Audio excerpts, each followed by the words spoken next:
Assalamualaikum warahmatullahi wabarakatuh. Halo sahabat galeri bahasa semua. Semoga semangat dan gairah belajar selalu mewarnai hari-hari kita semua ya.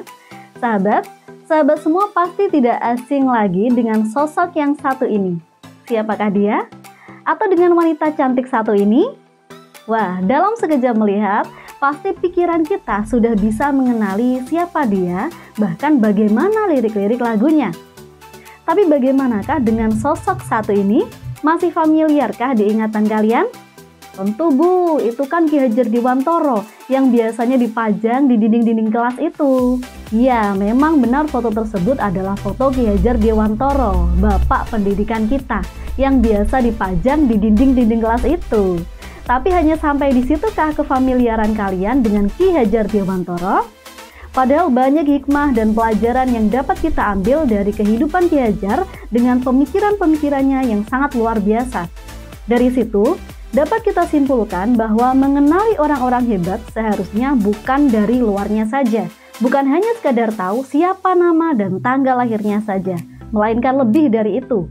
Nah, kisah hidup orang-orang besar dengan pemikiran-pemikiran hebat dapat kita jumpai dalam teks biografi. Dan materi itulah yang akan kita bahas di kesempatan ini. Jadi, simak video ini sampai habis, jangan lupa untuk mencatat dan membuat peta konsep.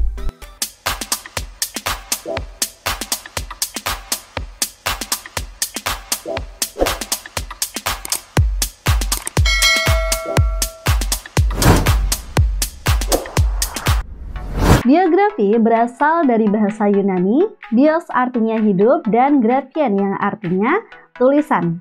Bisa diartikan, teks biografi adalah teks yang berisi riwayat hidup seseorang yang menyajikan sejarah, pengalaman-pengalaman hingga kisah sukses orang yang sedang diulas. Umumnya hanya tokoh-tokoh yang dianggap penting dan dikenal secara luas saja yang diangkat menjadi biografi. Tulisan tersebut berisi riwayat pendidikan, pandangan hidup tokoh, perjuangan, keberhasilan, keistimewaan, dan hal-hal yang bisa dicontoh dari tokoh.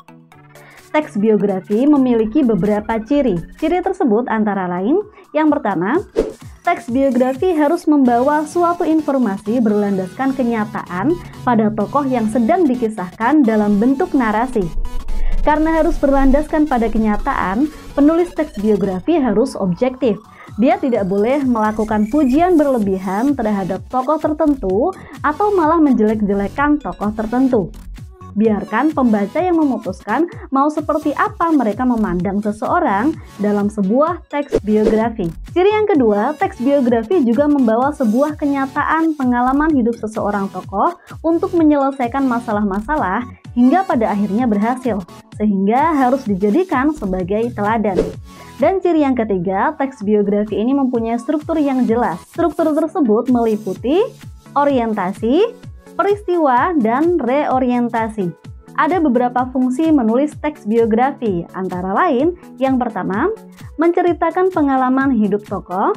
Yang kedua, memetik hikmah, keteladanan, dan kearifan tokoh yang dikisahkan. Yang ketiga, sarana refleksi pengalaman hidup tokoh. Yang keempat, mendokumentasikan sejarah. Yang kelima, menciptakan citra positif bagi tokoh yang sedang diulas. Dan yang keenam, melegitimasikan kekuasaan dan pemikiran tokoh. Kemudian bagaimana strukturnya? Struktur teks biografi terdiri dari 3 bagian. Yang pertama ada orientasi. Bagian ini berupa pengenalan atau pembukaan yang berisi informasi dasar tentang seorang tokoh. Misal menginformasikan tentang nama, keluarga, tanggal lahir, dan informasi-informasi dasar lainnya yang diperlukan. Struktur yang kedua yaitu peristiwa. Bagian ini berisi peristiwa atau kejadian yang pernah dialami tokoh, termasuk di dalamnya berisi tentang masalah yang pernah dihadapi dan cara tokoh tersebut dalam menyelesaikannya. Bagian ini juga berisi tujuan serta cita-cita dari tokoh, hal-hal yang menarik, mengagumkan, mengesankan, dan mengharukan yang pernah dialami oleh tokoh. Kemudian struktur yang ketiga yaitu reorientasi. Bagian ini berupa simpulan serta komentar dari penulis. Di bagian ini biasanya ditunjukkan hal-hal yang patut dicontoh dari seorang tokoh. Namun bagian reorientasi ini bersifat opsional, artinya boleh ada, boleh juga tidak ada. Tak jarang teks biografi hanya berhenti di bagian struktur peristiwa tanpa adanya kesimpulan dan komentar dari penulis. Perhatikan contoh analisis teks biografi B.J. Habibie berikut ini. B.J. Habibie merupakan Presiden Republik Indonesia ketiga yang lahir di Parepare, Sulawesi Selatan 25 Juni 1936. Ia merupakan putra keempat dari 8 bersaudara pasangan suami istri Bugis Jawa, yaitu Alwi Abdul Jalil Habibie dan R.A. Tuti Marini Puspawarjoyo. Pernikahannya dengan Asri Ainun Habibie pada 12 Mei 1962 dikaruniai 2 orang anak, yaitu Ilham Akbar dan Tarik Kemal. Paragraf ini termasuk bagian orientasi, yaitu bagian yang menceritakan informasi-informasi umum dari tokoh. Selanjutnya, paragraf kedua. Setelah menamatkan SMA-nya, ia melanjutkan studinya di Universitas Indonesia Bandung atau sekarang dikenal dengan ITB.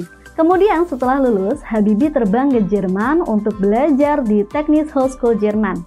Gelar diploma diraih Habibie pada tahun 1960, kemudian menyusul gelar doktor di tempat yang sama pada tahun 1965. Habibie merupakan tokoh yang jenius, penuh kontroversi namun dikagumi. Bagaimana tidak? Beliau hanya membutuhkan waktu 1 tahun untuk menyelesaikan kuliahnya di Universitas Indonesia. Sementara itu, ia membutuhkan waktu 10 tahun hingga meraih gelar doktor dengan predikat summa cum laude. Selama kuliah, ia bekerja di perusahaan pesawat terbang terkemuka di Jerman, yaitu MMB GmbH. Semasa mendedikasikan hidupnya di industri pesawat terbang, dirinya pernah memperoleh penghargaan bergengsi, yaitu Theodore Van Karman Award. Melihat sepak terjangnya, Soeharto pun memanggilnya pulang ke Indonesia. Saya memutuskan untuk menyatakan berhenti dari jabatan saya sebagai Presiden Republik Indonesia terhitung sejak saya bacakan pernyataan ini pada hari ini, Kamis 21 Mei 1998. Sebelum memangku jabatan Presiden, saya akan melaksanakan kewajiban konstitusional saya, ialah mengucapkan sumpah sesuai dengan agama yang saya anut.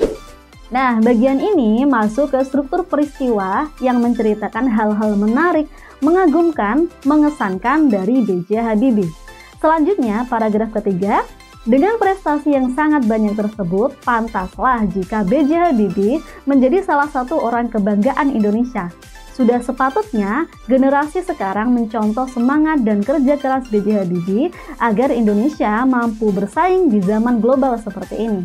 Sudah sangat jelas ya, jika paragraf terakhir ini termasuk struktur bagian reorientasi yang isinya berupa kesimpulan dan komentar dari penulis biografi. Biografi dapat dikelompokkan menjadi beberapa jenis. Berikut adalah penjelasannya. Yang pertama, berdasarkan sisi penulis terdapat autobiografi dan biografi. Autobiografi merupakan suatu riwayat hidup yang ditulis sendiri oleh tokoh itu sendiri. Sedangkan biografi adalah kisah atau cerita suatu tokoh dalam mengarungi kehidupannya yang ditulis oleh orang lain. Sedangkan berdasarkan isinya, biografi dibedakan menjadi yang pertama, biografi perjalanan hidup, yaitu biografi yang berisi sebuah perjalanan hidup lengkap seorang tokoh atau diambil dari bagian-bagian yang dianggap mempunyai kesan.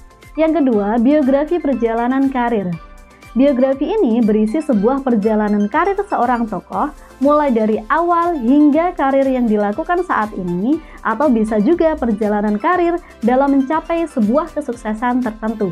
Sedangkan berdasarkan persoalan yang dibahas, terdapat biografi politik, biografi intelektual, dan biografi jurnalistik. Yang pertama, biografi politik. Biografi yang berisi permasalahan politik dikenal dengan biografi politik. Jenis ini biasanya berisi segala macam permasalahan yang mempunyai keterkaitan dengan dunia politik. Tokoh yang diceritakan pun adalah tokoh besar yang berkecimpung di dunia politik, baik sebagai aparatur negara maupun petinggi pemerintahan dan bahkan anggota partai. Tak heran, biografi politik biasanya syarat akan kepentingan politik tokoh yang diceritakan maupun penulis biografi itu sendiri. Yang kedua, ada biografi intelektual. Sesuai dengan namanya, sudut pandang yang dipakai dalam biografi intelektual adalah sudut pandang keilmuan. Biografi ini menceritakan tokoh-tokoh yang bergelut di bidang intelektual maupun pendidikan. Biografi ini tidak mengandung kepentingan dari pihak manapun karena dibuat berdasarkan riset yang telah dilakukan. Selanjutnya ada biografi jurnalistik. Biografi ini diolah dan ditulis berupa hasil wawancara kepada tokoh yang bersangkutan. Syarat utama penulisan biografi ini adalah tokoh yang bersangkutan harus masih hidup. Isi biografi jurnalistik ditulis dengan beberapa penyesuaian berdasarkan sudut pandang tokohnya. Selanjutnya, berdasarkan penerbitnya, biografi dibagi menjadi buku sendiri dan buku subsidi. Yang pertama, buku sendiri, artinya biaya produksi mulai dari penulisan, percetakan, dan pemasaran ditanggung sendiri, meskipun tetap diproduksi oleh penerbit. Penulisan biografi ini biasanya bertujuan untuk laku dijual di pasaran atau mendapatkan perhatian publik. Yang kedua adalah buku subsidi, artinya penulisan biografi tokoh yang biaya produksinya ditanggung oleh sponsor. Biasanya pertimbangannya karena biografi seperti ini kurang komersial atau sulit untuk dijual.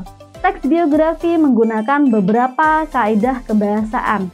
Kaidah kebahasaan tersebut antara lain, yang pertama, banyak menggunakan pronomina atau kata ganti orang ketiga tunggal. Kata ganti ini digunakan secara bervariasi dengan penyebutan nama tokoh atau panggilan tokoh. Contohnya, ia, beliau, bapak pendidikan, si jenius dari Papua, dan semacamnya.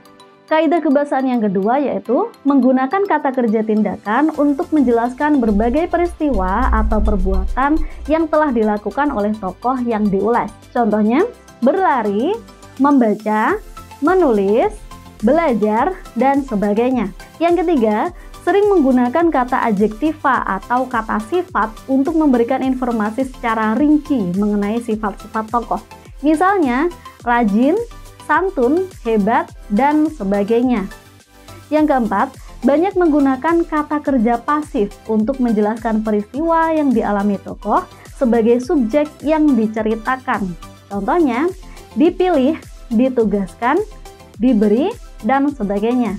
Yang kelima, menggunakan kata kerja yang berhubungan dengan aktivitas mental dalam rangka penggambaran peran tokoh, misalnya menginspirasi, memahami, mencintai, dan sebagainya. Yang keenam, sering menggunakan kata sambung, kata depan, ataupun nomina yang berkenaan dengan urutan waktu. Misalnya, selanjutnya, sebelum, kemudian, hingga, sampai, pada tanggal, selama, saat itu, dan sebagainya. Teks biografi adalah salah satu jenis karangan non-fiksi. Teks tersebut menggambarkan kenyataan dari tokoh tersebut namun disampaikan secara naratif. Jadi, apapun yang tertulis di dalam sebuah teks biografi haruslah berdasarkan fakta yang ada. Dan ini adalah contoh buku biografi yang bersifat non-fiksi. Yang pertama ada Thomas Alva Edison saja juga pernah gagal, dan yang kedua ada buku biografi Sultan Syahrir. Teks biografi memang merupakan salah satu jenis dari teks non-fiksi.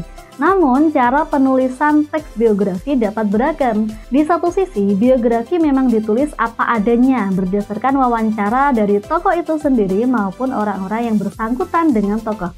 Namun, di sisi lain, teks biografi dapat pula dikembangkan menjadi narasi fiktif yang lebih menarik, misal novel maupun komik seperti ini. Contoh, biografi novel Dalai Lama dan biografi novel Bunda Teresa.